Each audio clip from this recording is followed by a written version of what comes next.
Hello everyone, welcome back to my channel this side Siddhi. And आज की video में मैं आपके साथ डिस्कस करने वाली हूँ जितने भी student IGNOU MA history first year के स्टूडेंट हैं, और आप सभी जैसे जानते हैं कि जितने भी स्टूडेंट जनवरी 2023 के सेशन के स्टूडेंट हैं, आप सभी का एग्ज़ाम है दिसंबर 2023 में।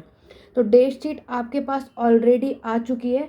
तो यहाँ पर सबको MHI 1 की प्लेलिस्ट में जा करके, जैसे कि अगर मैं बात करूँ आज की वीडियो में, सबसे पहले हम बात करने वाले हैं कि दिसंबर एग्ज़ाम के लिए सबसे ज़्यादा इम्पॉर्टेंट टॉपिक्स को मैं कुछ एको इन शॉर्ट में आज की वीडियो में मैराथन सीरीज लेकर के आई हूँ, जिसमें अगर किसी ने कुछ भी नहीं पढ़ा तो ये आप क्या क्या कर सकते हैं या किस तरीके से अपने आंसर को कर सकते हैं, आज की क्लास में मैं ये आपके साथ डिस्कस करने वाली हूँ। तो बिना वीडियो को स्किप करे वीडियो के एंड तक बने रहना। तो यहाँ पर देखो, MHI 5 history of Indian economy, ये आपकी जो सब्जेक्ट है, मैक्सिमम स्टूडेंट को इसमें डाउट रहता है और ये एकदम आप कह सकते हो बहुत ज़्यादा इसमें सिलेबस है। तो कहाँ से कितना पढ़ना है, क्योंकि हमारे पास इतना कम टाइम है कि हम इतना कुछ तो कवर नहीं कर सकते। और MHI 5 आपका एक ऐसा सब्जेक्ट है जो कहीं से कुछ भी पूछा जाता है। ये ऐसा सब्जेक्ट है जहाँ पर क्वेश्चन कम रिपीट होते हैं। ठीक है, अभी जून 2023 का क्वेश्चन पेपर आपने ऑलरेडी देखा ही होगा, नहीं तो आप मेरे प्लेलिस्ट में जाकर के चेकआउट कर सकते हैं। यहाँ पर आपका MHI 2 हुआ, 4 हुआ, 5 हुआ, इन सब में इन्होंने थोड़े चेंजेस करने की पूरी कोशिश की है। इस तरीके से इस बार के भी एग्ज़ाम में आपको MHI 5 में भी डिफरेंट क्वेश्चंस देखने को मिलेंगे। तो कैसे आपको उसको हैंडल करना है, इन सब के बारे में आज हम बात करने वाले हैं। बाकी सारी प्लेलिस्ट आपको MHI 1, 2, 4, 5 सारी प्लेलिस्ट, सारी वीडियोस, मैराथन सीरीज़ ऑलरेडी मैंने अपलोड कर दिए हैं। तो जितने भी स्टूडेंट ने आपको MHI 01, ठीक है, MHI 01 में मैं ऑलरेडी, अगर आपने कुछ भी नहीं पढ़ा है तो यहाँ पर मैंने 2 वीडियो अपलोड कर रखी है मैराथन सीरीज़ में। ठीक है, उन वीडियोस को देखकर आप लोग चली जाइए। तो उसको मैं जो भी मैंने आपको उसमें समझाया वो सब आपको समझना है, उसको पूरा बिना वीडियो को स्किप करे एंड तक देखना।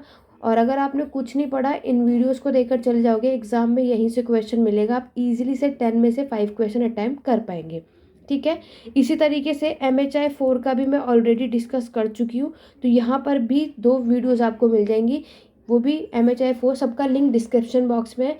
इसको भी आपको देख कर जाना है जो कुछ भी मैंने पढ़ाया है। और दिसंबर के एग्ज़ाम के लिए मैं ऑलरेडी MHI 1, 2, 4, 5 के इम्पॉर्टेंट टॉपिक्स बता चुकी हूँ कि आपको आपके एग्ज़ाम के लिए कितना करना है, जो सफिशिएंट होगा। नहीं देखा तो लिंक डिस्क्रिप्शन बॉक्स में मिल जाएगा, जाकर चेकआउट कर लो।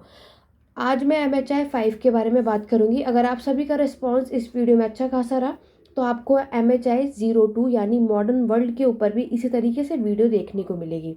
ठीक है, चलिए स्टार्ट करते हैं अपनी आज की क्लास को, बिना वीडियो को स्किप करें। और जल्दी से एक बार ज़्यादा से ज़्यादा वीडियो को शेयर कर दो, ताकि आपके जितने भी फ्रेंड्स होंगे या रिलेटिव्स में कोई भी होगा जो इग्नू का एग्ज़ाम दे रहा होगा, तो उनकी भी इससे हेल्प हो सके। और वीडियो पसंद आए तो लाइक शेयर करना मत भूलना, और एग्ज़ाम के बाद बताना ज़रूर कि ये वीडियो आप सभी के लिए कितनी हेल्पफुल रहे। तो चलिए स्टार्ट करते हैं। यहाँ पर अब हम बात करेंगे आपके इंडियन इकोनॉमी की। जैसे कि हम सभी जानते हैं कि इसके अंदर आपको एंशंट, ठीक है, और एंशंट के बाद मैं अगर बात करूँ आपका जो मेडिएवल है और मॉडर्न, हमें इन तीनों ही हिस्ट्री के इकोनॉमी के बारे में इसमें डिस्कस करना है। समझ आया आप सभी को? तो एक एक करके मैं आपको बताने वाली हूँ कि आपको किस तरीके से कवर करना है।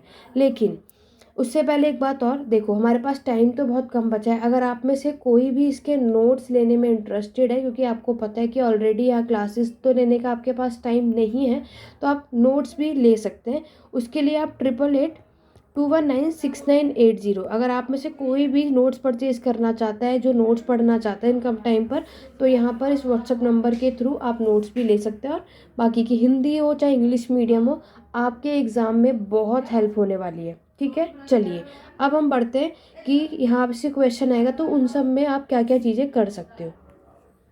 चलिए स्टार्ट करते हैं। अब देखो आपको क्या करना है। सबसे पहले बहुत आराम से, पहले मैं आपको एंशंट की इकोनॉमी के बारे में बताने वाली हूँ। ठीक है, क्योंकि सब कुछ पढ़ने से अच्छा है कि आप लोग जो पढ़ रहे हो उसको बेटर तरीके से पढ़ें। यहाँ पर मैं अगर एंशंट की इकोनॉमी के बारे में बात करूँगी तो यहाँ पे आप देखोगे कि आपके बुक के अंदर जो आपका फर्स्ट ब्लॉक है, आपका जो सेकंड ब्लॉक है, ठीक है, और जो आपका सेकंड ब्लॉक तक ही ज़्यादातर है, सिर्फ 2 ब्लॉक अगर आप लोग अच्छे से कर लेंगे तो आप देख पाओगे कि इसके अंदर टोटल कितने यूनिट है, 9। अब आपको होगा कि मैम हमारे पास इतना टाइम तो है नहीं कि यूनिट 9 पूरे 9 चैप्टर पढ़ के जाएँ, ठीक है। तो देखो इस पहले हम इन दोनों यूनिट की बात करते हैं। ये दोनों ब्लॉक अच्छे तरीके से अगर आप लोग करके चले गए तो एंशिएंट की इकोनॉमी तो क्लियर हो जाएगी। अभी मैं आपको बता दूंगी कि यहाँ से कितने क्वेश्चंस आपको मिलेंगे। देखो वीडियो थोड़ी लंबी हो सकती है लेकिन पेशेंसली के साथ, क्योंकि अभी तक कुछ नहीं पढ़ा। अगर 1 घंटा भी अगर आपने इस वीडियो को सुन लिया अगर आपने टाइम निकाल के, तो बहुत अच्छा स्कोर करेंगे, ठीक है। तो बातें ज़्यादा ना करके काम की बात करते हैं। सबसे पहले मैं बात करूँगी ब्लॉक फर्स्ट की। देखो ब्लॉक फर्स्ट से 100% क्वेश्चन आएगा और पहला ही क्वेश्चन होगा। तो ब्लॉक फर्स्ट में अगर हम देखते हैं यूनिट 1 है आपका, 2 है, 3 और 4 है, ठीक। यहाँ सर अगर मैं आपको बता दूँ, अगर आप फर्स्ट ब्लॉक में से ये करके चले गए तो यहाँ से सिर्फ एक क्वेश्चन आएगा 20 मार्क्स। तो पहले आपको अपना एक क्वेश्चन फिक्स करना है। टफ नहीं है, ईजी है, आपको बस आना चाहिए, ठीक है। तो 20 मार्क्स के लिए यहाँ पर जो फर्स्ट यूनिट में अगर बात करूँ वो है आपका एंशंट यानी एंशिएंट हिस्टोरियोग्राफी यानी प्राचीन के इतिहासकार के इतिहास लेखन के ऊपर, ठीक है। वहीं अगर मैं सेकंड यूनिट की बात करूँ तो ये आपकी है मेडिएवल की हिस्टोरियोग्राफी के ऊपर यानी मध्यकालीन के इतिहास लेखन के ऊपर है। और यूनिट थर्ड की बात करेंगे हम, तो यूनिट थर्ड आप देखोगे ये आपका है मॉडर्न यानी ऑब्वियस है भाई कॉलोनियल इकोनॉमी है। तो ये तीनों चैप्टर करने हैं। 4 यूनिट चाहो तो स्किप कर देना, लेकिन इन्हीं तीनों में से एक आएगा। और जो कॉलोनियल वाला जो आपका चैप्टर है अभी मैं आपको बताऊंगी कि इसमें से क्या आ सकता है। देखो एंशिएंट हिस्टोरियोग्राफी से बहुत ही रेयर क्वेश्चन आता है, लेकिन इस बार जून 2023 में यहाँ से क्वेश्चन पूछा गया है। वरना मैक्सिमम आप देखोगे यूनिट सेकंड और यूनिट थर्ड से क्वेश्चन आपको आपके एग्जाम में देखने को मिलता है। बट चलो जून 2023 में इस बार ये क्वेश्चन हमें देखने को मिला है, तो आप लोग क्या कर सकते हो कि एक बार इसको रीड करके जा सकते हो, ठीक है। सिर्फ एक रीड कर लेना, क्या जो मैं आपको बता रही हूँ बस उन्हें सुनना है आपको। अगर आपके एग्ज़ाम में यहाँ से क्वेश्चन आएगा तो आप क्या लिख सकते हो वो समझो। देखो यहाँ पर अगर आपके में क्या बात हो रही है कि एंशिएंट यानी आपके प्राचीन इतिहास की बात हो रही है, इसकी इकोनॉमी के बारे में बताना है, तो आपको इसके अंदर किसका किसका नाम याद रखना है। पहली बात तो वो, तो यहाँ पर देखो ज़्यादा कुछ नहीं, 2 नाम याद रखना है। एक आपको डीडी कोसाम्बी का नाम याद रखना है क्योंकि नेम भी मेंशन करना इंपॉर्टेंट है। ये भी आप क्या करोगे लिख दोगे तो काम इनसे भी बन जाता है, अच्छा स्कोर यहाँ पे आएगा। दूसरा क्या है आर.एस. शर्मा। इन दोनों ने यहाँ पर पूरे आपके एंशिएंट हिस्ट्री के समय पर, जिसको यहाँ पर इस समय का इन्वायरमेंट कैसा रहा ये इन्होंने डिस्कस करा है। इन्होंने दोनों ने आपके बारे में यहाँ पर क्या बताया है पूरे आपके, क्योंकि हम इकोनॉमिक हिस्ट्री यानी आर्थिक इतिहास के बारे में पढ़ रहे हैं। हिंदी में भी मैं आपको बताती जा रही हूँ सभी को, बेशक मैं लिख यहाँ इंग्लिश में रही हूँ लेकिन हिंदी वाले स्टूडेंट भी बहुत केयरफुली तरीके से सुनना है क्योंकि मेन ये वीडियो जो है वो सुनने के लिए, ठीक है। तो यहाँ पर आपको क्या करना है कि यहाँ पर डीडी कोसाम्बी ने और आर.एस. शर्मा ने कब 1960 में, फर्स्ट चैप्टर डिस्कस कर रही हूँ, पूरा इन्होंने एक्सप्लेन करा है कि इस समय का आपका इन्वायरमेंट यानी पर्यावरण कैसा था, आपकी टेक्नोलॉजी कैसी रही, ठीक है, और आपकी उस समय की इकोनॉमिक लाइफ कैसी रही यानी आपकी आर्थिक जीवन कैसा रहा, ये सब कुछ इन्होंने यहाँ पर बताया। फिर हमें पता है कि जब हम कभी भी एंशिएंट हिस्ट्री पढ़ते हैं, इसकी इकोनॉमी के बारे में बात हो रही, तो आप इसमें क्या बता सकते हो कि इन लोगों ने कौन कौन से यानी आपके गुड्स का खेती यानी कौन कौन से क्रॉप्स इन लोगों ने उगाए हैं, ये सारा कुछ आप इसमें बता सकते हो। जैसे कि आपका क्रॉप हुआ सीरियल्स में like wheat, rice, barley, sugar cane, mangoes, ये सब कुछ लिख सकते हो, ठीक है। और एंशिएंट हिस्ट्री में अगर हम ये सारी चीज़ें पढ़ पा रहे, समझ पा रहे, तो एक बात तो समझ आ रही है कि यस यहाँ पर इस समय हम जो ये कुछ भी पढ़ रहे हैं तो ऑब्वियस है हमें कोई ना कोई सोर्सेज ज़रूर मिले।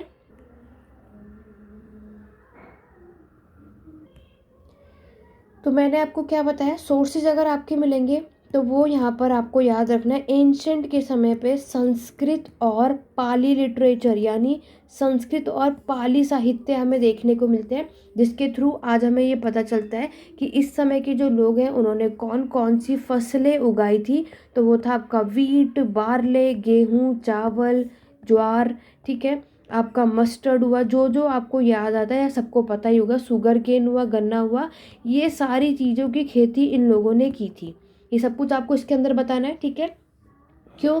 अब आप देखो इकोनॉमी अच्छी हुई क्यों? क्योंकि यहाँ पर अब हमें खेती करनी तो उसके लिए हमारे पास हल भी तो होना चाहिए, प्लो होना चाहिए। तो यहाँ पर हल हमें देखने को मिला कब? ये बेटर हुआ था हमारे आयरन एज लोह युग में। तो आयरन टूल सबसे बेस्ट टूल रहा आपका, जब से जो है आपका उत्पादन यानी प्रोडक्शन बहुत अच्छा खासा हमें देखने को मिलता है, जिसकी वजह से खेती अच्छी खासी इंक्रीज़ होती है। तो लोगों को तभी आप देखोगे तब नॉलेज हुई कि अलग अलग तरीक़ों की चावल उगाएं, प्लो कल्टीवेशन में इम्प्रूवमेंट हमें देखने को मिला है। ठीक है, ये सब कुछ हम इसके अंदर बता सकते हैं। चलिए यहाँ तक बातें क्लियर हो गई, इसको रब कर लेते हैं, फिर आगे बात करते हैं कि और हम इसमें क्या क्या बातें कर सकते हैं। अब देखो इसके बाद अगर हम बात करें, यहाँ पर मैंने आपको बताया संस्कृत टेस्ट मिला, पाली के टेस्ट मिले। फिर देखो मौर्यन डायनेस्टी सबसे इम्पॉर्टेंट डायनेस्टी है, इसकी इकोनॉमी के ही बारे में आपको बात करना है। आज अगर मैं मौर्यन डायनेस्टी के बारे में बात करूँ, इसकी इकोनॉमी के बारे में जिन्होंने बताया था कौन थे वो? कौटिल्य। ठीक है, जिन्हें आप चाणक्य के नाम से भी जानते हैं। इन्होंने अपनी एक बुक लिखी थी जिनकी बुक का नाम था अर्थशास्त्र। तो अर्थशास्त्र में इन्होंने पूरे मौर्यन के समय पर कैसी इकोनॉमिक कंडीशन थी वो सारा कुछ इन्होंने यहाँ पर अपनी इस बुक के अंदर मेंशन किया है। और इकोनॉमी की बातें तो यहाँ पर पीजेंट कितने टैक्सेस देते थे और ये सारा चीज़ इसमें इन्होंने पूरा यहाँ पर मेंशन किया है। ठीक है, दूसरा मौर्यन पीरियड के बाद आपको बताना है पोस्ट मौर्यन के बारे में। ज़्यादा डिटेल में नहीं करना क्योंकि हम सिर्फ हिस्टोरियोग्राफी की बात कर रहे हैं, एंशंट के समय के। पोस्ट मॉडर्न के लिए सोर्सेज में बात करूँ तो आपको याद रखना है मिलिंदा पनो। जितनी चीज़ें मैं यहाँ पर नोट करूँ उतना आप लोग अपने नोट्स के लिए नोट कर लो। इतनी भी चीज़ें याद रखोगे, बाकी तो कहानियाँ सुन के लिख भी सकते हो। ठीक है, मिलिंदा पनो और मनुस्मृति, ये दो रिकॉर्ड आपको याद रखना है जिसमें क्या चीज़ मेंशन की गई है। यहाँ पर ये बोला गया था कि उस टाइम, आज के टाइम पर क्या है कि हम लोग कोई भी प्रॉपर्टी अगर हम खरीदते हैं तब जाकर हम उसके ओनर होते हैं, लेकिन उस टाइम पर क्या था? ऐसा कुछ नहीं था। उस टाइम पर ये था कि जितने भी लोग, जो भी लोग फॉरेस्ट को क्लियर करेगा, ठीक है, उस लैंड को, जंगल को, प्लॉट भी कह सकते हैं, उसको क्लियर करके फार्मिंग लैंड में कन्वर्ट करेगा, वो लैंड का ओनर वो ही होगा। क्लियर हो गया? ये चीज़ मेंशन है आपके इन दोनों सोर्सेज के अंदर। यानी field belong to him who cleared it of the forest cover. Very important है ये, नेक्स्ट चीज़ आपको याद रखनी है। तो ओवरऑल इन्होंने पूरे इस टेस्ट में और क्या मेंशन है कि मेनली इन्होंने क्या बताया कि यहाँ पर ज़्यादातर जो इकोनॉमी किस पे डिपेंड है, ज़्यादातर पॉपुलेशन ऑब्वियसली आपकी वर्किंग क्लास आपको देखने को मिलती है। नेक्स्ट अगर हम बात करें और क्या सोर्सेज आपको देखने को मिलते हैं, तो देखो सोर्सेज में कमी नहीं है, सोर्सेज याद कर लो, काम बन जाएगा फर्स्ट चैप्टर के लिए। इसके बाद अगर मैं बात करूँ तो हमें यहाँ पर कुछ आपके अभिलेख या शिलालेख यानी इंस्क्रिप्शन देखने को मिलते हैं। कुछ आपके इंस्क्रिप्शन जो आपके मॉडर्न डायनेस्टी के इकोनॉमी के बारे में बताते हैं वो है मथुरा, वो है नेक्स्ट अगर मैं बात करूँ आपकी सांची, इस तरीके से बहुत सारे। अब इकोनॉमी की बात हो रही तो कॉइन्स की बात ना करें तो ऐसा कैसे हो सकता है? तो कॉइन्स भी तो हमें पता है कि यहाँ पर इन्होंने सबसे पहले जो ट्रेड करना स्टार्ट करा था, तो पहले तो बाटा सिस्टम था, लेकिन सबसे पहला कॉइन उसके बाद आता है आपका पंचमार्क कॉइन। 16 महाजनपद की जब शुरुआत होती है आयरन एज, तब हमें देखने को मिलता है कि इस समय के जो लोग हैं इन्होंने अब अपने ट्रेड में पंचमार्क कॉइन का यूज़ करना शुरू कर दिया था। ठीक है यहाँ तक। फिर देखो और क्या हम बता सकते हैं। इतनी बात बताने के बाद आपको बताना है, क्योंकि पोस्ट मॉडर्न के बाद आपका आता है गुप्ता पीरियड, या उसके बाद भी हम बात कर सकते हैं पोस्ट गुप्ता पीरियड, यहीं तक ही हमारे पूरे एंशियंट हिस्ट्री होती है। यहाँ पर भी आप देखोगे कि हमें यहाँ पर किस चीज़ का एविडेंस मिलता है कि अब लैंड ग्रांट सिस्टम, वैसे तो इसकी शुरुआत आपके सातवाहन पीरियड में ही हो जाती है, लेकिन अब हमें यहाँ पर कुछ इंस्क्रिप्शन मिलते हैं जिसमें हमें क्या इन्फॉर्मेशन प्रोवाइड होती है कि अब ये समय आता है कि यहाँ पर लैंड ग्रांट, भूमि को दान में दिया जाता है। ये भी एक हमारी इकोनॉमिक हिस्ट्री का पार्ट है। इकोनॉमिक के बारे में आपको बताना है, ठीक है। लैंड ग्रांट के वजह से इंस्क्रिप्शन में ये सारी चीज़ें इंफॉर्मेशन यहाँ पे प्रोवाइड है। गुप्ता पीरियड के बाद आपकी जो लास्ट आप देखोगे हर्षवर्धन, यानी हर्ष के टाइम पर, हर्षवर्धन के इसमें भी सारा कुछ मेंशन है कि इन्होंने भी पूरा इसका एविडेंस मिलता है कि कैसे फॉरेस्ट लाइफ इन्होंने जी, यानी इन्होंने भी कैसे फॉरेस्ट को क्लियर करके फार्मिंग लैंड में कन्वर्ट किया। ये सारी बातें आप इसमें बता सकते हो। ठीक है, लग रहा है टफ है लेकिन बहुत ईजी है, इतने सब क्योंकि एंशंट के बारे में। फिर आपको कुछ नहीं करना, एक आध बस नाम याद कर लो बुक्स एंड ऑथर के, बहुत ज़्यादा आपको हेल्प करेगा। UN घोषाल, UN घोषाल की अगर हम बात करें, इन्होंने एक बुक लिखी थी आपकी अग्रेरियन सिस्टम ऑफ नोट कर लो, फर्स्ट चैप्टर ये रिपीट भी हो सकता है क्योंकि नॉर्दर्न इंडिया ये इनकी बुक का नाम है, ठीक है। नेक्स्ट आपको इनका नाम याद रखना है A.N. घोष, क्योंकि देखो A.N. घोष है, सॉरी, क्योंकि देखो हर बार सेकंड और थर्ड से आता है। मैं ये नहीं कह रही कि फर्स्ट ही आएगा, लेकिन फर्स्ट रिपीट इस बार हो सकता है, तो इसीलिए मैं कहूँगी कि फर्स्ट चैप्टर भी ज़रूर देख के जाइए। पूरा पूरा पढ़ने की कंप्लीटली ज़रूरत नहीं है, जितनी इंपॉर्टेंट की चीज़ें हैं वो यहाँ पर मैं नोट कर दे रही हूँ, बस आपको इतनी चीज़ें याद रखनी है, ठीक है। Social and rural economy of northern India, ये दूसरी बुक इनकी है। तो बस फर्स्ट चैप्टर में ये 2 बुक्स आपको याद करनी है, बहुत होगा, सफिशिएंट। तो हमें ये समझ आया कि हड़प्पा के समय पर हमें प्लो देखने को मिलते हैं, बट आपको पता है हड़प्पा का टाइम पीरियड एंशिएंट का टाइम पीरियड है, उसमें आपके ब्रोंज एज का यूज़ किया जाता था, क्योंकि उतना अच्छा टूल तो है नहीं, ठीक है। वैदिक पीरियड में भी हमें इतना कोई अच्छा एक्सेस देखने को नहीं मिलता। जब मगध का राइज होता है, जब मगध का उदय होता है, जो आपके आयरन एज की शुरुआत होती है, यहाँ आपने देखा कि जब टूल अच्छा हुआ तो उत्पादन अच्छा हुआ, तब खेती अच्छी हुई, तो यहाँ पे प्रोडक्शन अच्छा हुआ आपका, और फिर ट्रेड बढ़ा। तो ये इकोनॉमी फिर हमारी कह सकते हैं अच्छी खासी हमें यहाँ पर देखने को मिलती है। That's it. ये सब कुछ आपको लिखना है आपके फर्स्ट वाले चैप्टर में। तो इसी तरीके से क्या हुआ कि लोगों का कनेक्शन बना, आपस में ट्रेड कर रहे हैं, मार्केट में उतरे, और अब इन लोगों ने क्या था, पहले तो जो ट्रेड होता था, व्यापार, वो नियर अबाउट होता था, लेकिन अब वो क्या कर रहे हैं, और हमें एक चीज़ पता है, जो ट्रेड होता है वो क्या होता है, 2 तरीके से कर सकते हैं, या तो आपके ज़मीन के द्वारा या आपके समुद्र के द्वारा, बाय लैंड या बाय सी, ठीक है। तो सी के लिए जो ट्रेड हो रहा है, it means long distance trade आपको देखने को मिल रहा है। तो ये सारी चीज़ें लोगों में शुरुआत हुई। बस इतनी चीज़ें फर्स्ट चैप्टर में आपको याद रखनी है, इतनी चीज़ें याद रख ली बहुत है, आपको बहुत हेल्प करेंगी। क्लियर हो गया? चलिए फर्स्ट यूनिट क्लियर, आगे बढ़ते हैं। उसके बाद आप ये भी बता सकते हो कि पंचमा कॉइन पहला कॉइन था, लेकिन उसके बाद आप देखोगे ट्रेड के लिए गोल्ड, आपका सिल्वर, आपका ब्रोंज, ठीक है, इन सारे कॉइन्स का भी यूज़ किया गया। तो ये सब कुछ हमें फर्स्ट चैप्टर के अंदर बताना है, इससे ज़्यादा नहीं। 20 मार्क्स का ही आएगा, उससे कम मार्क्स का नहीं मिलेगा, यानी 5 पेजेस में आपको अपने आंसर को कंप्लीट करना है। तो ये तो बात हो गई फर्स्ट चैप्टर की, अगर फर्स्ट से आया तो। चलिए बढ़ेंगे अपने सेकंड यूनिट की तरफ। सेकंड यूनिट में आपके मार्क्सिस्ट स्टोरियोग्राफी है, सॉरी मार्क्सिस्ट नहीं है, मेडिएवल स्टोरियोग्राफी है, यानी कि आपके मध्यकालीन के इतिहास लेखन। चलो सेकंड यूनिट की बात करते हैं। वैसे यहाँ से क्वेश्चन आता है बट रेयर ही आता है, लेकिन क्या पता, क्योंकि अब कुछ भी नए क्वेश्चन इन्होंने पूरी की है, अगर मेडिएवल स्टोरियोग्राफी से क्वेश्चन आया तो यहाँ से ये आपसे मार्क्सिस्ट स्टोरियोग्राफी पूछेंगे, ठीक है। यानी मार्क्सिस्ट के अप्रोच, मेडिएवल इंडियन इकोनॉमी के बारे में उनकी क्या सोच थी, वो सारा कुछ हमें इसके अंदर बताना होता है। तो ये चैप्टर में हमें इसके बारे में लिखना है। स्टोरियोग्राफी की अगर मैं बात करूँ कि आपके मेडिएवल के समय की जो इतिहास लेखन है, ये इसकी जो इकोनॉमी है वो मेनली किस में डिपेंड करती है या किस से डील करती है, तो इनके अकॉर्डिंगली क्या था, आपकी पहला विलेज कम्युनिटी, ठीक है, वो जो आपके गांव का समुदाय है उसके ऊपर। और क्या होता है, टैक्सेस यानी कर। और जो स्टेट का रोल है, जो राज्य का यहाँ पर रोल है, किसमें, इकोनॉमी पे, फार्मर्स जो है, या रूरल अर्बन जो गांव और शहर का आपस में रिलेशन है, ये सबका इफेक्ट हमें मेडिएवल के टाइम के बारे में अब इसमें बताना है। उसमें आपने एंशिएंट के बारे में बताया था, यहाँ आपका फोकस किस पे होना चाहिए, मेडिएवल पे। तो हमें एक चीज़ पता है कि मेडिएवल के समय पर भी जो जो भी साम्राज्य ने या फिर डायनेस्टीज ने यहाँ रूल किया है, उसका राइज एंड फॉल, जो उसका इफेक्ट पड़ेगा, इकोनॉमी भी बहुत इंपॉर्टेंट है। अगर इकोनॉमी कहीं भी ख़राब हुई तो उससे डायनेस्टी जो है वो डिक्लाइन हो सकती है, ये बात आप सभी जानते हैं, ठीक है। इसी तरीके से मार्क्सिस्ट में हम अगर सबसे पहले बात करें तो आपको किसका नाम याद रखना है, इरफान हबीब का। इरफान हबीब की अगर मैं बात करूं, इन्होंने भी यहाँ पर इरफान हबीब, देखो कि नाम याद करना बहुत इंपॉर्टेंट है, WH मॉरलैंड, नोट कर लो। इरफान हबीब का नाम याद रखना है, WH मॉरलैंड का नाम याद रखना है, क्योंकि इनसे आपको एग्जाम में क्वेश्चन मिलेगा मैक्सिमम। तो यहाँ पर इन्होंने सबके अपने ना कह सकते हो व्यू पॉइंट है कि कैसे यहाँ पर ब्रिटिशर्स आए। और पहले चलो मैं आपको बताती हूँ WH मॉरलैंड की बात।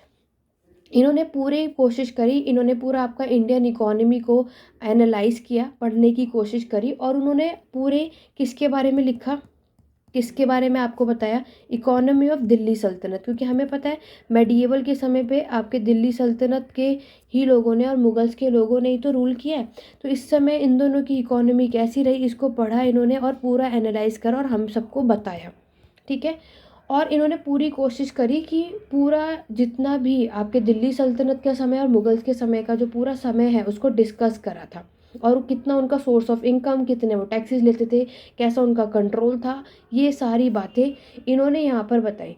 तो W.H. मोरलैंड का पूरा जो मेन एम है, उनको यहाँ पर क्या समझ आया, जितनी भी रूलिंग क्लास है यानी जो राजा हैं, नॉबल्स हैं, मेडिएवल के समय पर सबसे अच्छी कंफर्ट लाइफ उनकी थी, ऐसा W.H. मोरलैंड का मानना था। ठीक है, ये इन्होंने बताया, मतलब ये था इनका कि वो टैक्स कलेक्ट करते थे, अच्छा खासा टैक्स ले रहे थे। ठीक है, और अच्छी खासी लाइफ हमें मेडिएवल के समय पे किसकी दिख रही है, आपके इलाइट मेंबर की, यानी जो राजा होता था या तो फिर जो नॉबल्स होते हैं, अच्छी खासी लाइफ इंजॉय कर रहे हैं, ऐसा W.H. मोरलैंड का मानना था। बट इरफान हबीब आए और उन्होंने W.H. मोरलैंड को क्रिटिसाइज़ किया, इनकी इन बात को, इन्होंने इसकी आलोचना करी, उन्होंने बोला ऐसा बिल्कुल भी नहीं है। इरफान हबीब ने जो मोरलैंड का व्यू पॉइंट था उसको रिजेक्ट कर दिया। ठीक है, और उन्होंने बताया ऐसा नहीं है, मैं इनके अकॉर्डिंगली क्या था, किसके, इरफान हबीब के अकॉर्डिंग जो मेडिएवल की इकोनॉमी है वो कैसी थी, आपकी बैकवर्डनेस, पिछड़ी थी, ऐसा इनका मानना था। तो यहीं पर आप देखोगे कि इरफान हबीब ने क्या करा, आपकी बुक लिखी। ठीक है, तो इरफान हबीब ने क्या करा, आपकी एक बुक लिखी थी। तो इनकी बुक का नाम आपको याद करना पड़ेगा या लिखना तो है ही, आपको नोट कर लो, agrarian system of Mughal India. Hindi medium वाले भी बुक भी ऑब्वियस है इंग्लिश में ही लिखेंगे। Agrarian system of Mughal India, इन्होंने ये बुक लिखी थी 1963 में। ठीक है, तो ये आपको याद रखना, जिसमें इन्होंने पूरी इन्फॉर्मेशन दी थी कि मुगल के समय की इंडियन इकोनॉमी कैसी रही। इरफान हबीब के अकॉर्डिंग इनका ये था कि यहाँ पर प्राइवेट और सेपरेट ओनरशिप प्लांट हमें मेडिएवल के समय पर देखने को मिलती है। यहाँ जो जितने भी आपके कल्टीवेटर हैं उनको खुद को लैंड राइट थे उनके पास। ठीक है, स्टेट का भी पार्टिसिपेशन पूरा का पूरा एग्रीकल्चर के प्रोडक्शन में हमें देखने को मिलता है। इकोनॉमी के पीरियड में इन्होंने बोला कि इकोनॉमी के चलते हुए मेडिएवल के पीरियड में यहाँ पर आपकी किसकी ग्रोथ हुई, अर्बन सेंटर्स की। ठीक है, और क्या बनवाए, फैक्ट्रीज बनवाए गए, जिसे आप कारखाना भी कहते हो। ठीक है, आर्टिस्ट का ऑर्गेनाइजेशन, जो आपके आर्टिस्ट हैं उनका संगठन आपको देखने को मिलता है। तो ये सारी चीज़ें हम बोल सकते हैं कि मेडिएवल के समय पर जो ट्रेड है एक अच्छे खासे लार्ज स्केल पर था, ये इन्होंने बताया। किसके, इरफान हबीब का ये मानना था। W.H. मोरलैंड की बात तो उन्हें समझ आई नहीं, तो उन्हें क्रिटिसाइज़ कर दिया। तो ये बातें आपको यहाँ पर बतानी है इनसे रिलेटेड। तो ये सारी बातें आपको बतानी है इस चैप्टर में। अगर यहाँ से जब भी अगर क्वेश्चन आएगा तो चलो आगे बढ़ते हैं नेक्स्ट चैप्टर की तरफ। यूनिट 3 की बात करते हैं। अब हम मॉडर्न हिस्ट्री की तरफ आ गए हैं, यानी कि आपकी कॉलोनियल की इकोनॉमी का इतिहास लेखन लिखा गया है। तो इसमें क्या बताया गया है, तो देखो इस चैप्टर में से अगर जो भी क्वेश्चन आएगा तो क्या क्या आएगा वो याद रखो। या तो वो आपसे ड्रेन ऑफ वेल्थ पूछेंगे, ये ड्रेन ऑफ वेल्थ जब भी आएगा तो 10 मार्क्स में आएगा। ठीक है, तो ड्रेन ऑफ वेल्थ पढ़कर जाना। और नहीं तो यहाँ से आपके एग्जाम में क्वेश्चन आएगा मेजर अप्रोचेस या मेजर ट्रेंड्स, कॉलोनियल पीरियड के नाम से ही आएगा। और यहाँ पर भी आपको मिलेगा आपके मार्क्सिस्ट के ऊपर, वो भी कॉलोनियल की अप्रोच से। तो ये आपको याद रखना है। तो इसके अंदर आप बता सकते हो, क्योंकि अभी हमने ब्रिटिशर्स के बारे में पढ़ रहे हैं, तो यहाँ पर अब हमारा जो पूरा फोकस है वो किस पे होगा, आपके 19 से 20 सेंचुरी की बात है, जब आपके राष्ट्रवादी यानी नेशनलिस्ट का उदय होता है।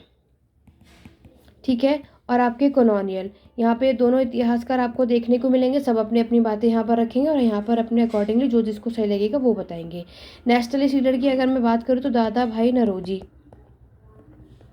जिन्होंने आपका ये ड्रेन ऑफ वेल्थ दिया है। ठीक है, ये थ्योरी, ये सिद्धांत दिया था, से लेकर के आपके पूरे महात्मा गांधी जी तक आपको ये सारे लोग देखने को मिलते हैं। ठीक है, इसी तरीके से नेशनलिस्ट कॉलोनियल के अलावा आपको यहाँ मार्क्सिस्ट भी देखने को मिलेंगे। भाई उनके भी व्यूज़ है कि कॉलोनियल के समय की इकोनॉमी कैसी थी। तो मार्क्सिस्ट में अगर हम बात करेंगे तो आपको किसका नाम याद रखना है, राधा कमल का, राधा कमल मुखर्जी। और नेक्स्ट आप याद कर सकते हो आर.पी. दत्त। तो ये सारे लोग हैं जिन्होंने कॉलोनियल की इकोनॉमी के बारे में आपको यहाँ पर सारी क्या करी है, बातें बताई हैं। ठीक है, चलो इसको रब कर लेते हैं। यहाँ तक क्लियर है तो जल्दी से नीचे कमेंट कर दो कि हाँ मैम क्लियर है, और अगर नहीं है तो साथ में डाउट पूछते रहो। चलो, तो यहाँ पर अगर हम बात करें कि आपको यहाँ पर सबसे पहला किसका नाम याद रखना है, सुमित सरकार का। जल्दी जल्दी पढ़ेंगे, एक रिवीजन हो जाएगी बस। ठीक है, कि अगर आपने कुछ नहीं पढ़ा तो इतनी चीज़ें तो याद करना, बाकी सिर्फ कॉन्सेप्ट समझ लो। और ये जितना भी मैं यहाँ नोट कर रही हूँ इतनी चीज़ें तो याद कर लेना आप सभी, तभी आप आंसर को कंप्लीट कर पाओगे। और देखना बहुत अच्छा स्कोर आप लोग कर सकेंगे। बिपिन चंद्र, ठीक है, ये बुक इन्होंने लिखी थी। जल्दी से सुमित सरकार की मॉडर्न इंडिया नोट कर लो। अब इन्होंने यहाँ पर देखो क्या करा, आपको बताना है इसके अंदर कि कैसे किस तरीके से आपके क्या कॉलोनियल थे। तो यहाँ पर देखो सबसे पहले आपके राष्ट्रवादी यानी नेशनलिस्ट के बारे में अगर हम बात करेंगे तो राष्ट्रवादियों की क्या सोच थी, हम उसके बारे में बात करेंगे। राष्ट्रवादी की जो सोच है, उन्होंने यहाँ पर क्या बोला कि हमारे जो इंडिया की जो इकोनॉमी है वो ख़राब हुई थी, किसके वजह से, ब्रिटिशर्स की वजह से। ठीक है, इसीलिए दादा भाई नौरोजी ने आपकी जो थ्योरी है ड्रेन ऑफ वेल्थ ये दिया था, सबको पता होगा इसके बारे में। तो इन्होंने क्या बोला, क्यों, क्योंकि यहाँ पर जो ब्रिटिशर्स थे वो इंडिया के इकोनॉमी को यूज़ कर रहे हैं, यहाँ के जो वर्कर्स हैं उनसे काम करवा रहे हैं, यहाँ के सारा काम हो रहा है, लेकिन जाकर के उसको बेचते तो अपने ही शहरों में है ना, तो उससे नुकसान हमारा हुआ था। तो राष्ट्रवादियों का क्या मानना है कि इंडस्ट्रियल रेवोल्यूशन का स्टेज हमें 18वीं सेंचुरी में देखने को मिलता है, लेकिन इनके अकॉर्डिंगली ये था कि पूरा का जो एक्सप्लॉइट आज हमें देखने को मिल रहा है वो ब्रिटिशर्स ने करा है। ठीक है, दूसरा, एक तो चलो यहाँ पर इन्होंने ब्लेम किया आपके ब्रिटिशर्स पे कि ये जब आए इन्होंने हमारी पूरी की पूरी इकोनॉमी ख़राब कर दी। दूसरा इन्होंने जो ब्लेम किया वो है आपके नेक्सम, जिसको आप ज़मींदार के नाम से जानते हो या लैंडलॉर्ड के नाम से जानते हो। तो आपको भी पता है फ्यूडलिज्म, सामंतवाद सब पढ़कर आ चुके हैं, और वीडियो नहीं देखी तो MHI1 की प्लेलिस्ट में चेकआउट करना। तो ज़मींदार आपको पता है कि पीजेंट का कितना अच्छा शोषण कर रहे थे, कितना अच्छा एक्सप्लॉइट कर रहे थे उनको, है ना। तो उससे भी हमारी क्या इकोनॉमी ख़राब, क्यों, क्योंकि वो अपने अकॉर्डिंग सब कुछ चला रहे थे, ये बात आपको भी पता है। तो उतना अच्छा खासा हमें डेवलपमेंट देखने को नहीं मिल रहा है। ये सब आपके नेशनलिस्ट का मानना है, उनकी ये सोच है। तो नेशनलिस्ट व्यू के लिए दादा भाई नौरोजी ने जो आपका ड्रेन ऑफ वेल्थ, दादा भाई नौरोजी ने एक तो ये सिद्धांत दिया था, किसने, दादा भाई नौरोजी ने, नोट कर लो। दादा भाई नौरोजी ने ये के साथ आपको याद रखना एक बुक लिखी थी, सबको पता होगा, poverty and un British rule in India. सबको पता होगा ये, और याद करना ही है और ये लिखना ही है। इस बुक के अंदर ही इन्होंने बताया था कि कैसे पूरा ब्रिटिशर्स ने यहाँ पर एक्सप्लॉइट किया इंडिया को। ठीक है, और इनको सपोर्ट भी किसने किया था, आपके गोविंद रानाडे। दादा भाई नौरोजी के इस बात से सब लोग एग्री भी करते थे, तो आपके गोविंद रानाडे याद कर लो। GV जोशी हुए, इन्होंने भी पूरा सपोर्ट करा और माना कि हाँ इन्होंने ये काम करे। तो यहाँ पर लेकिन अगर हम ब्रिटिशर्स कुछ अगर बात कह रहे हैं, यानी इंडिया कुछ बात करे, तो अब वैसे ब्रिटिशर्स के भी लोग आएंगे और सपोर्ट करेंगे ब्रिटिशर्स को, और वो बोलेंगे ऐसा नहीं है कि ब्रिटिशर्स ने इंडिया की इकोनॉमी ख़राब की है या फिर उनका शोषण किया है, उन्होंने उसके बदले उन्हें कुछ दिया भी है। ऐसा नहीं है कि वो सिर्फ लूट कर ही चले गए इंडिया को। ये सारा कुछ इसमें इनका मानना था, और ये सारी बातें आपको इसके अंदर नोट करनी है। ठीक है, इसी तरीके से आप देखोगे कि लॉर्ड कर्जन ने भी बुक लिखी है। कौन बताएगा कि कौन सी लिखी है, सबको बताना है, सबको।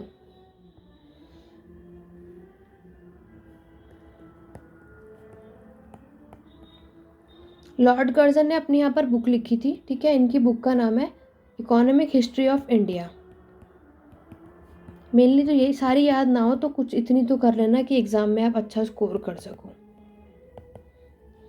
ठीक है, बिपिन चंद्र भी आप देखोगे, इन्होंने भी अच्छे खासे नेशनलिस्ट इकोनॉमिक के जो थॉट है, विचार को यहाँ पे इलेबोरेट किया था। ये सारी बातें आप बता सकते हो। ये तो नेशनलिस्ट की बात हो गई। ठीक है, चलो यहीं अगर मैं बात करती हूँ आपकी मार्क्सिस्ट की, नेशनलिस्ट ने तो अपनी बातें बता दी, अगर मैं मार्क्सिस्ट की बात करती हूँ तो इनका क्या कहना था। मार्क्सिस्ट ने क्या बोला कि पूरा आपके जो ब्रिटिशर्स आए हैं, यानी कॉलोनियल की इकोनॉमी अगर हम देखेंगे, उनकी बात भी तो यहाँ रखी जा रही है। मार्क्सिस्ट का मानना था कि हाँ, मेडिएवल के टाइम समय पर जो पूरा कंट्रोल था वो स्टेट के पास था। किसके पास था? राज्य के पास था। पूरा कंट्रोल यही कर रहे थे, ठीक है। और इसी बात से इसमें आपको एक इसका, तो मार्क्सिस्ट के अकॉर्डिंगली तो हमें ये समझ आया। उनके अकॉर्डिंगली क्या था कि हाँ, जितने भी रिसोर्सेज हैं वो हमारे आपके यूरोप के बाहर तक जा रहे हैं, ठीक है। ट्रेड तो वहाँ तक चल ही रहा है। और यहाँ पर अगर हम बात करेंगे तो इसीलिए मार्क्सिस्ट के अकॉर्डिंगली क्या था कि जो कॉलोनिज्म आया, उपनिवेश जब आया, तो इन्होंने क्या करा, पूरा का पूरा ये एक हमारा डिस्ट्रक्शन यानी विनाश का हमारा ही समय रहा, ठीक है। इरफान हबीब की अगर मैं बात करूँ तो वो भी आपके जो कार्ल मार्क्स हैं उनकी इस बात से एक्सेप्ट नहीं करते, क्योंकि कार्ल उनके अकॉर्डिंगली क्या था कि ये जो हमारा समय है ये क्या था, आपका एशियाटिक मोड ऑफ प्रोडक्शन।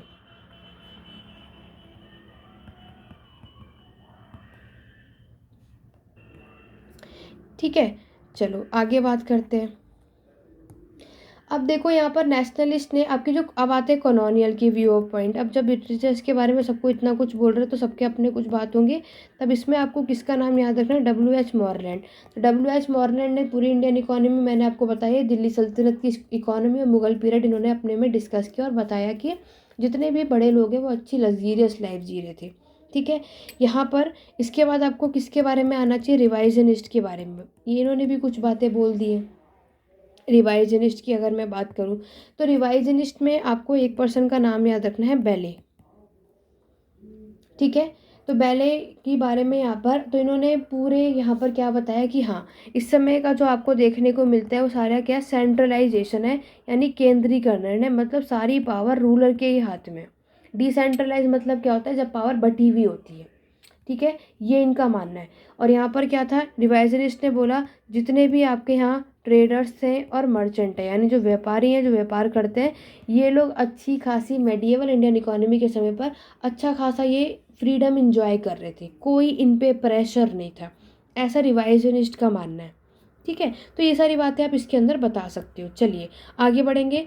अब मैं बात कर रही थी आपके नेक्स्ट क्वेश्चन क्या आने के चांसेस होते हैं इसी चैप्टर से। 10 मार्क्स का आएगा, अगर आया तो ड्रेन ऑफ वेल्थ। तो ड्रेन ऑफ वेल्थ मैंने अभी आपको बता ही दिया कि ड्रेन ऑफ वेल्थ जो है वो कौन लेकर आए? दादा भाई नौरोजी, ठीक है। इसे पूरा आप लोग नोट कर लेना।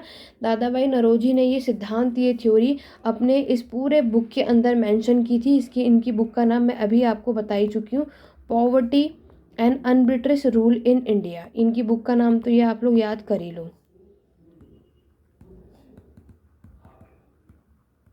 ठीक है। तो ये बात इन्होंने अपनी इस बुक के अंदर बताई और पूरा इन्होंने बताया कि कैसे कॉलोनियल के आने की वजह से इन्होंने पूरा हमारा जो इंडिया है वो खाली कर दिया, यानी जो पूरा ड्रेन मतलब क्या है, खाली कर दिया। ये बात इन्होंने इसमें बताई, ठीक है। और सिमिलरली आपके दादा भाई नौरोजी के अलावा आपको नेक्स्ट वीरा एंड स्टे हैं, इन्होंने भी इनको सपोर्ट करा 1921 में कि हाँ, ये बात जो कह रहे हैं पूरा बताया इन्होंने और इसको सपोर्ट भी करा, इनकी पूरी थ्योरी। तो याद है दादा भाई नौरोजी को और किस किस ने सपोर्ट करा था? बहुत इंपॉर्टेंट है, बस नाम याद रख लेना। महादेव गोविंद रानाडे ने, ठीक है। इन्होंने भी इनकी बात को सपोर्ट किया कि हाँ, आज इनके वजह से जो ये थ्योरी थी, जो सिद्धांत दिया था ड्रेन ऑफ वेल्थ, बिल्कुल ये इसके सपोर्ट में थे। और जीवी जोशी, और लेकिन ये तो नेशनल से इन्होंने सपोर्ट करा। बात करते हैं किसने दादा भाई नौरोजी को और इसकी थ्योरी को क्रिटिसाइज़ किया था, तो ऑब्वियसली ब्रिटिशर्स के ही थे, जिनका नाम था R.C. दत्त। ये ब्रिटिशर्स के तो ऑब्वियस है। इन्होंने अपनी एक बुक लिखी थी, इनकी बुक का नाम आपको याद रखना है, इकोनॉमिक हिस्ट्री ऑफ इंडिया। इन्होंने इस बुक में बताया कि और क्रिटिसाइज़ किया कि इंग्लैंड ने बेशक यहाँ पर पैसे लिए हैं भारत के लोगों से, बट इसका मतलब ये नहीं कि इसके बदले में उन्होंने कुछ दिया नहीं है। उसके बदले में इन्होंने यानी ब्रिटिशर्स ने इंडिया को एक अच्छा प्रशासन दिया है, एक अच्छा एडमिनिस्ट्रेशन सिस्टम इस्टेब्लिश किया है यहाँ पर, ठीक है। और लॉ एंड जस्टिस इन्होंने यहाँ पर इस्टेब्लिश किया है, अगर यहाँ से इकोनॉमी इन्होंने ली है तो। ये सब कुछ आपको यहाँ पर बताना है, ठीक है। फिर देखो और क्या बता सकते हो। फिर देखो मेन अब आपसे और क्या, देखो 10 मार्क्स के क्वेश्चन है, ज़्यादा ऐसा आपको कुछ नहीं करना। इसके बाद आपको क्या बताना है कि क्या क्या कारण हो सकते हैं, क्या क्या रिजल्ट रहा, कि जब भी अगर ड्रेन ऑफ वेल्थ हुआ तो उसके क्या कॉन्सिक्वेंस रहे, क्या नतीजे रहे, क्या है ना, परिणाम बोल सकते हैं। तो देखो अगर मैं परिणाम की बात करूँ तो क्या हो सकता है कि इससे पॉवर्टी बढ़ जाएगी, पॉवर्टी इंक्रीज होगी, ठीक है। दूसरा क्या होगा, आपकी इंडस्ट्री डिस्ट्रॉय हो जाएगी। क्यों? क्योंकि हमारे पास खुद पैसे नहीं है तो हम लेबर को क्या देंगे, तो हमारे लिए काम भी क्यों करेंगे, तो आपकी इंडस्ट्री बंद। तीसरा क्या होगा, क्योंकि इकॉनमी इतनी है नहीं, अब हमें कुछ तो कम करना है, तो टैक्सेस का जो बर्डन है वो बढ़ जाएगा, ठीक है। क्योंकि अब लोगों पे प्रेशर आ जाएगा, क्योंकि अब हमें काम करना है तो अब लोगों से ही करो। जैसे गवर्नमेंट है ना, जब उन्हें कुछ करवाना होता है तो उनके पास जब नहीं तो वो क्या करती है, टैक्सेस बढ़ा देती है, ताकि अब कुछ स्टार्ट करना है तो कुछ तो करेंगे।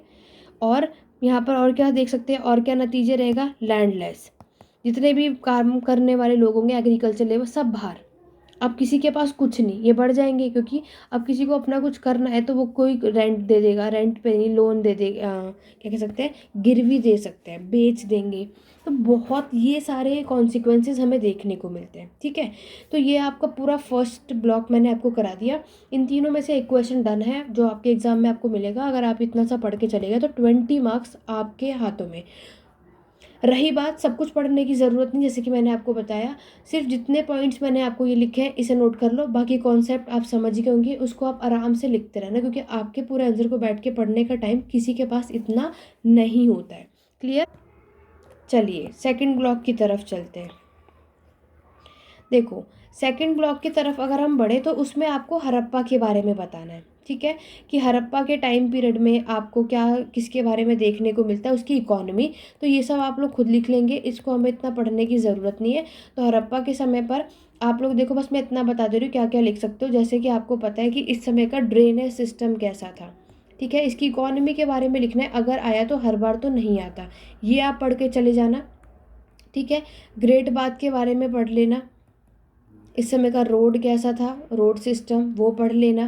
तो ये सारी बातें, इसकी इकोनॉमी, इसमें मेहरगढ़ जिसमें हमें पहला एविडेंस मिला था एग्रीकल्चर का, इसके बारे में आपको पढ़कर जाना है, ठीक है। और अब ये हड़प्पन के बारे में अगर मैं बात करूँ तो ये आपका सबसे पहला शहरीकरण अर्बनाइजेशन का फेज़ है। इससे पहले तो हमारा रूरल एरिया था। ये सब हम ऑलरेडी कर चुके हैं। तो ये तो इजी टॉपिक है, तो इसलिए हम इसको इतना कॉन्सेप्ट में नहीं पढ़ने वाले हैं। तो इसको आप पढ़कर जा सकते हो अगर हम यहाँ से बात करें तो, ठीक है।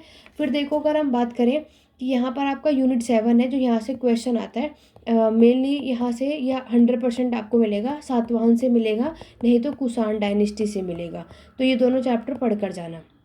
देखो, ये मैं ऑलरेडी पढ़ा चुकी हूँ। आप लोग इन दोनों को पढ़ने के लिए क्या करो, MHI 04 की प्लेलिस्ट को चेकआउट करना। उसमें मैंने जो आपको बोला है ना कि मैंने मैराथन वहाँ पे पूरा कंप्लीटली पढ़ा है, तो उसमें मैंने सातवाहन और कुषाण डायनेस्टी के बारे में ऑलरेडी डिस्कस किया हुआ है।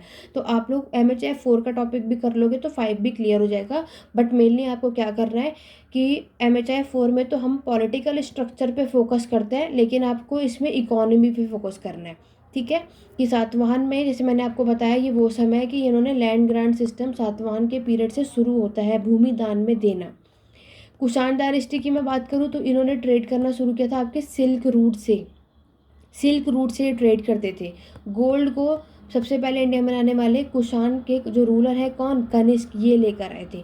तो ये सारी बातें आप इसमें बता सकते हो, ठीक है। सातवाहन और कुषाण MHI 4 में मैंने पढ़ाया है, ये सारा कुछ आपको इसके अंदर करना है। अब देखो और क्या, तो ये यूनिट 7 100% आएगा, पढ़ कर जाना। बाकी मैंने जितने भी बैच लिए हैं कोर्स में, मैंने सब कुछ ईजिली से सारा डिटेल में कराया हुआ है, तो उन्हें तो कोई प्रॉब्लम नहीं आएगी। लेकिन जो स्टूडेंट कोर्स में नहीं थे, जो सिर्फ मेरी यूट्यूब वीडियोस देखते हैं, उनके लिए मैं ये लेकर आई ताकि आपकी कुछ हेल्प मैं कर सकूं। बाकी नोट्स तो यहाँ मिल जाएंगे। अब बात करते हैं यूनिट 8 और 9। देखो, यूनिट 8 और 9 दोनों सेम है, बट चैप्टर सेम है। एक में बस नॉर्थ इंडिया पे फोकस है और एक पे है आपका साउथ इंडिया, ठीक है। मतलब क्या है, इन दोनों चैप्टर में आपको बताना है कि नॉर्थ इंडिया के समय में व्यापार कैसा था, शहर कैसा था, वो आपको बताना है।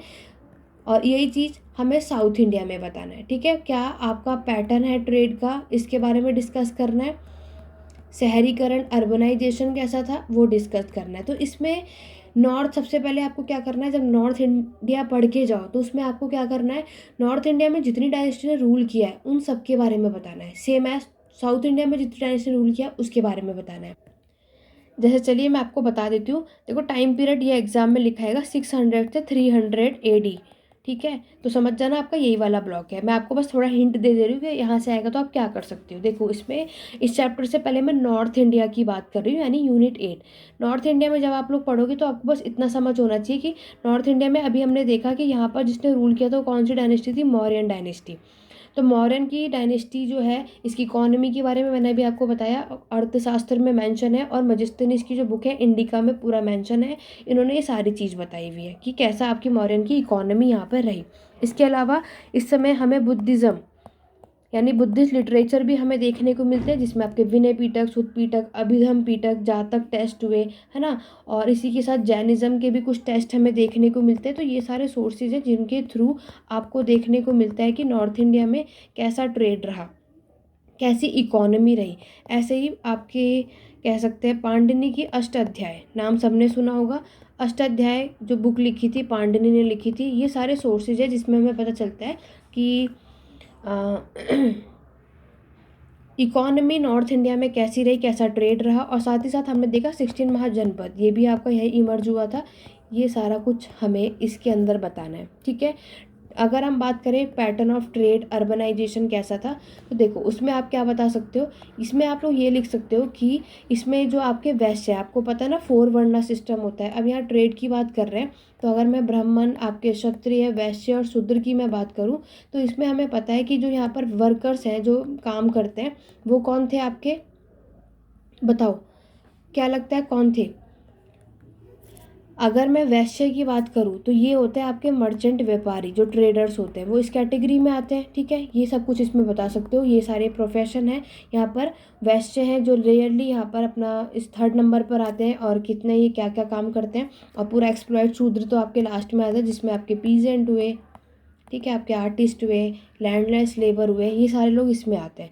तो ये सारा कुछ इसके अंदर बताया हुआ है। अष्टाध्याय में भी ये शो करा गया है कि जो व्यापारी हैं, मर्चेंट का काम क्या हो सकता है, ये आप बता सकते हो कि इनका काम क्या होता है, गुड्स को बाय करना और सेल करना, यही तो काम होता है। बस ये बेसिक बेसिक बातें आपको इसके अंदर बतानी है। एक्सटर्नल ट्रेड, इंटरनल ट्रेड, पूरा इन लोगों का जो ट्रेड कनेक्शन है रोमन एम्पायर के साथ था, ग्रीक के साथ भी था, ये सब आप बता सकते हो। फिर आपको बताना है कि ये कौन से ट्रेड रूट के साथ ये लोग ट्रेड करते थे, व्यापार, कम्युनिकेशन। नॉर्थ इंडिया की अगर हम बात करें तो देखो जब ये व्यापार करते थे ना, तो इसमें इन लोग आपके जो मॉन्क्स हुए, आपके मर्चेंट, व्यापारी हुए, इनके आपस में अच्छे खासे रिलेशन आपको देखने को मिलते हैं, क्योंकि मॉन्क्स और ये सब होते हैं, ये बुद्धिज़्म को फैलाने में लगे हुए थे, ठीक है। तो मर्चेंट की अगर मैं बात करूँ तो व्यापारी भी, क्योंकि ट्रेडर्स का भी तो काम है ना, एक्सपोर्ट इम्पोर्ट का काम, दूर दूर तक जाकर माइग्रेट करते हैं, तो उनकी जर्नी आप क्या देखोगे। इसीलिए मर्चेंट भी एक इम्पॉर्टेंट रोल था जो आपके रिलीजन को फैलाते थे। फिर अगर हम बात करें, फिर हम इसमें क्या बताओगे, नॉर्थ इंडिया के कॉइन्स और करेंसी सिस्टम कैसा रहा, तो इसमें भी हम बात कर चुके हैं कि सबसे पहले इंडियन इकोनॉमी में हम जो कॉइन सिस्टम देखते हैं, वो तो सबसे पहले तो आपको याद रखना है, वो था आपका बार्टर सिस्टम। फिर पंचमार्क कॉइन जो मैं बता ही चुकी हूँ। इसके बाद हमें यहाँ पर देखने को मिलता है कि ये gold coin, copper coin, bronze coin, ये सारे कॉइन्सिस यहाँ पर इन्होंने अपने ट्रेड के पर्पज़ से यहाँ पर इसको यूज़ किया था। ये सारी बातें हो गई आपकी ट्रेड की। नेक्स्ट अगर हम बात करें तो क्या होगा आपका अर्बन सेंटर, क्योंकि चैप्टर का नाम तो यही है ना। तो नॉर्थ इंडिया का अर्बन सेंटर की बात करें तो उसमें आप बता सकते हो कि जब आपका 600 से 300 का टाइम पीरियड रहा ईस्वी का, तो यहाँ पर एक ये वो समय था जब अच्छा खासा बदलाव हमें देखने को मिलता है। कम से कम हमें यहाँ पर कितने शहर, 60 शहर यहाँ पर देखने को मिलते हैं, ठीक है। जिसमें से इन्होंने हमें 6 शहरों के बारे में यहाँ पर बताया है। कौन कौन से थे वो याद कर लेना, जिसमें से आपके आएंगे वाराणसी, ठीक है। नेक्स्ट मैं बात करूँ कौशाम्बी, ठीक है, श्रावस्ती,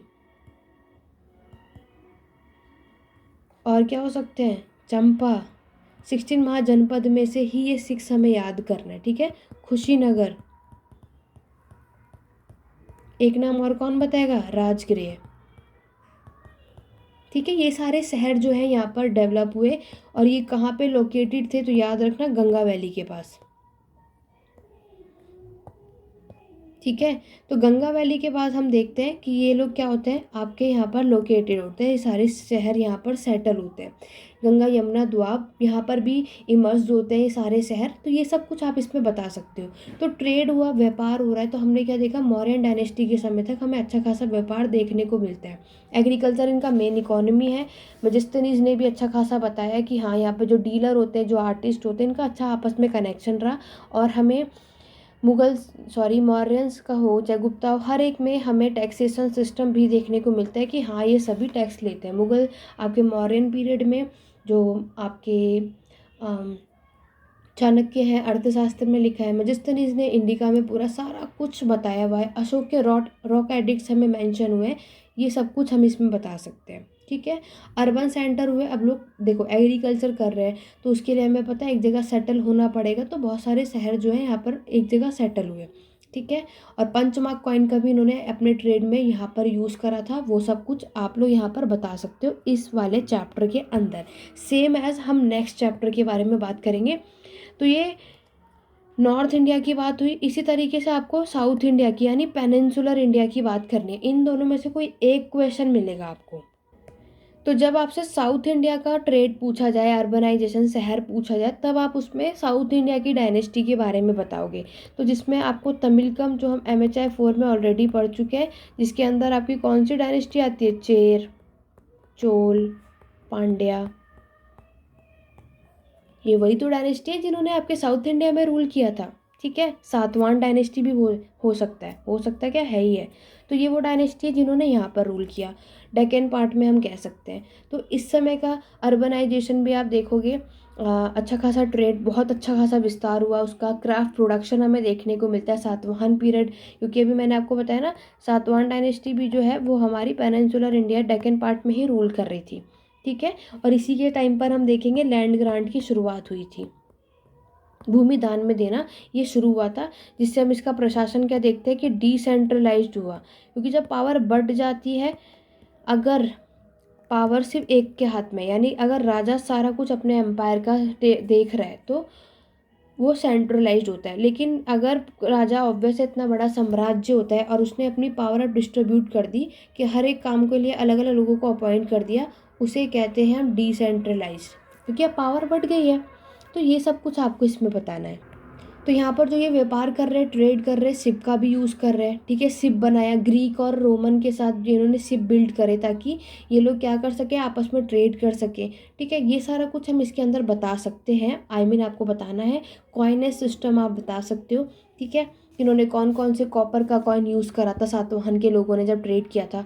ठीक है। ये सब कुछ आपको इसके अंदर लिखना है। तो एक बार बस आपको चैप्टर को ये रीड करके जाना है।